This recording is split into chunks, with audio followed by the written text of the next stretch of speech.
Pemikiran saya itu masih di Papua. Oh, mungkin ada sesuatu Ah, di sana. ya mungkin ada apa di sana. Curiga dia kok. Halo teman-teman semua, jangan lupa like, subscribe, and share ya. Terima kasih. Ya, halo, selamat sore, selamat malam, selamat siang untuk kita semua. Video kali ini kita akan menceritakan sebuah pengalaman di Pulau Jawa. Di sini rekan saya atau tamu saya kali ini, silakan perkenalkan saudara. Oke, baik, kembali bersama kami. Saya Joris Wenda. Ya, Yoris Wenda, asal kampungnya dari mana, Papua mana? Saya dari Papua, tapi lebih khususnya Kabupaten Lanijaya, Distrik Maki. Oke, berarti orang Mike ini. Berarti panggilannya Yoris ya? Ya, Yoris. Oke. Joris. Yoris, sekarang saya akan pertanyakan beberapa pertanyaan. Mungkin kalau perlu dijawab silahkan jawab nanti. Kalau tidak, tidak. Oke. Jadi saudara sekarang kan posisi di Jawa. Sebelum ke Jawa, mungkin pernahkah saudara di Papua mungkin waktu SMA atau SMP begitu kepikiran ke Jawa? Ya, oke, terima kasih. Pernah. Jadi waktu saya SMA kelas 2, saya dengan ada anak laki-laki satu. Jadi sambil duduk cerita-cerita, kita pernah menceritakan untuk masuk kuliah di luar Papua seperti itu. Jadi di luar Papua, jadi satu anak laki-laki ini dia pilih itu untuk masuk kuliahnya di Bogor sama Malang. Oh, Kalau Bogor tidak jadi, Malang. Kalau Malang tidak jadi, Bogor. Tapi dia tidak jadi, dia lulus tahun 2017, tapi karena dia orang tua larang, dia masuk di Jayapura. Terus saya tidak pilih, tapi saya bilang, kalau saya itu seharus masuk kuliah di Malang seperti itu. Tapi saya tidak tahu kalau Malang itu seperti bagaimana. Jadi saya pikir itu, mungkin di Malang itu setiap hari gelap terus seperti itu. oh, jadi nama Malang terus setiap hari gelap Iya. gitu ya. Seperti itu. Iya, Jadi iya. setelah itu kita menceritakan, langsung saya bilang ke saya bapak saya nanti kalau naik kelas 3 setelah ujian saya masuk kuliah di Malang seperti begitu. Oke, baik. Kan pasti untuk kepikiran ke Malang itu kan mungkin apa karena ada keluarga atau kakak di sini atau kamu tahu nama kota Malang itu dari mana?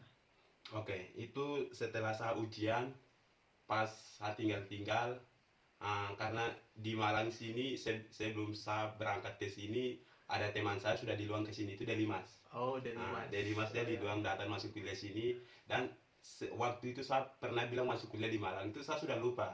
Jadi saya pun sudah daftar di Wamena kampus 2. Wow, jadi ceritanya gitu. Sudah daftar, terus namanya sudah tembus, tinggal daftar ulang. Tapi pas saya tinggal begini, bapak saya dari kampung turun dan dia bilang besok kamu harus berangkat ke Malang seperti itu. Wow. Jadi dari situ saya hubungi Delimas, dan Delimas bilang bisa datang.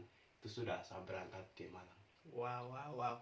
Berarti kayak mimpi seperti itu Ya, ya, saudara ya. seperti itu. Nah, nanti setelah tentunya kan turun di Juanda, Surabaya. Iya. Ah, paling dari Juanda menuju ke sini tuh mungkin saudara bayangkan apa? Di Malang sana kotanya kayak indah atau ya kota metropolitan lah seperti itu, atau kayak di Papua juga mungkin kayak di Maki seperti itu. Ya, jadi setelah dari Jayapura berangkat ke Makassar, Surabaya, itu setelah dari Surabaya saya tidak pikir apa-apa. Jadi pemikiran saya itu saya akan pergi ke Malang seperti itu. Iya. Tapi saya tidak tahu kalau Malang itu seperti bagaimana, seperti di Papua atau seperti apa itu tidak tahu. Iya. Tapi waktu SMA kelas 2 kan saya pernah pikir kalau di Malang itu selalu gelap. Ya, pengalaman Tapi paling keren ya. setelah saya tiba di Bandara Juanda Surabaya, dari situ saya naik travel, tidak ada orang yang jemput saya. Oh, iya. Jadi itu ada kak perempuan telepon, Kamina telepon ke saya, dan Kamina bilang HP kasih ke supir travel. Jadi saya langsung kasih ke mereka dan kakak kasih alamat, langsung pakai travel langsung tiba di Malang seperti itu. Oke. Itu perjalanan dari Surabaya ke Malang. Siap.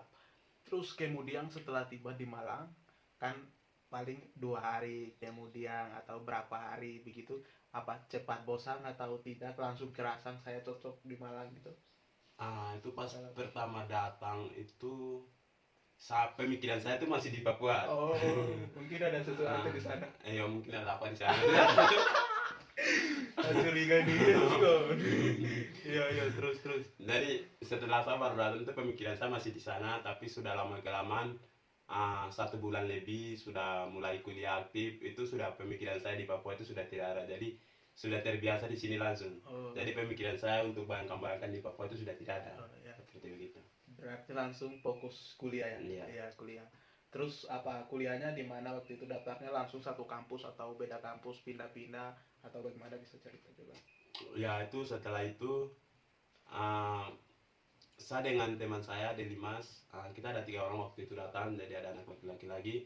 Jadi kita masih di rumah, kampusnya kami daftarkan. Oh iya. Jadi kampusnya di Universitas Tribuana Tunggadewi. Oke, siap. Di Unitri, dan setelah kakak daftarkan semua, baru terjalan regis. Setelah regis langsung masuk aktif kuliah. Oke, baik. Berarti saudara waktu itu ambil konsentrasi atau jurusannya apa?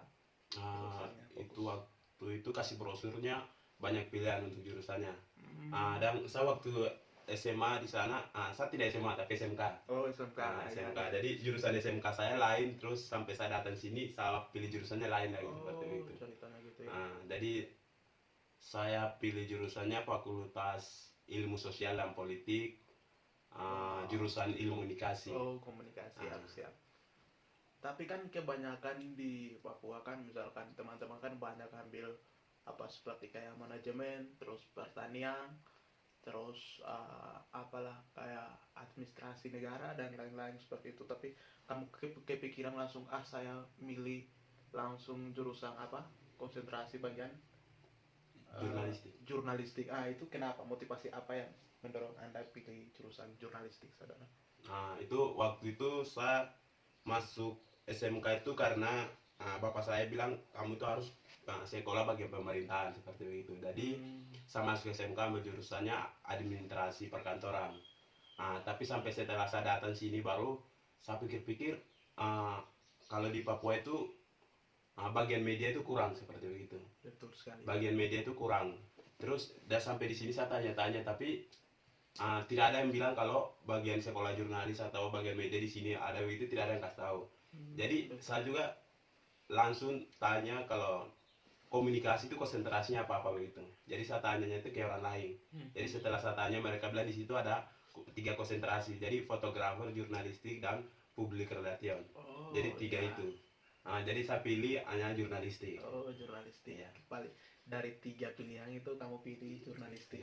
Berarti menurutmu jurnalistik paling oke lah ya?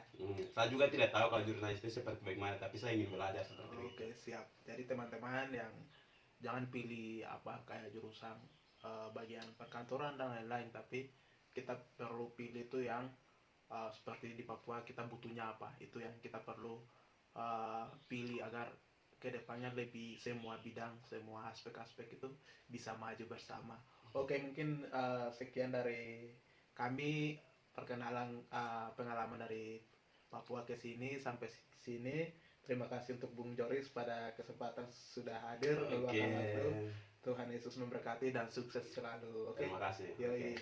Oke, jangan lupa like, komen, dan subscribe. Oke. Channel saya Chris TV. Oke, Chris TV, saudara. Oke, good.